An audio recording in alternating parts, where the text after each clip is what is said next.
আসসালামু আলাইকুম ভিউয়ার্স, কেমন আছেন সবাই? আজকে আমি আপনাদেরকে দেখাবো বিলের তাজা ট্যাংরা মাছের ঝোল করে। যে দেখেন, আমি ট্যাংরা মাছটা পানিতে ভিজিয়ে রেখেছি। এরপর এটা কেটে কুটে ধুয়ে নিয়ে পরিষ্কার করা হয়েছে। এদিকে আমি কড়াইতে কুচি করে কাটা পেঁয়াজ ভেজে নিচ্ছি। দিয়ে দিব হাফ চামচ করে 1 চামচ রসুন বাটা। এদিকে দিয়ে দিব 2.5 চামচ পেঁয়াজ বাটা। মশলাগুলো দেওয়ার পরে ভালো করে নেড়েচেড়ে কষিয়ে নিব। কষানো শেষে প্রায় পরিমাণ মতো লবণ দিয়ে দিলাম, 1 চামচ হলুদের গুঁড়া, 1 চামচ মরিচের গুঁড়া দিয়ে দিলাম, 1 চামচ ধনিয়ার গুঁড়া। গুঁড়া মশলা দেওয়ার পর আবার ভালো করে কষিয়ে নিব মশলাটা। তারপরে পরিমাণ মতো সামান্য পানি দিয়ে দিব, যাতে মশলাটা নিচে না লেগে যায়। মশলাটা কষানোর পর দিয়ে দিব বড় বড় টুকরা করে টমেটো কাটা। তারপর টমেটোটা একটু কষিয়ে নিব।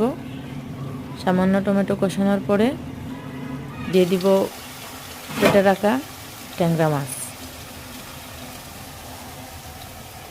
যে দেখেন, চকচকে সাদা একদম পরিষ্কার করা তরতাজা ট্যাংরা মাছ।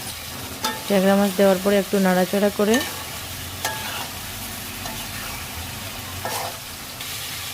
ঝোলের জন্য পানি দিয়ে দিব পরিমাণ মতো।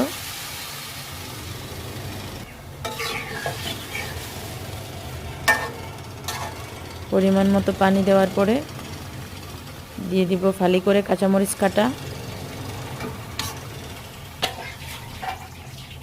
তারপরে দিয়ে দিব সামান্য জিরা গুঁড়া।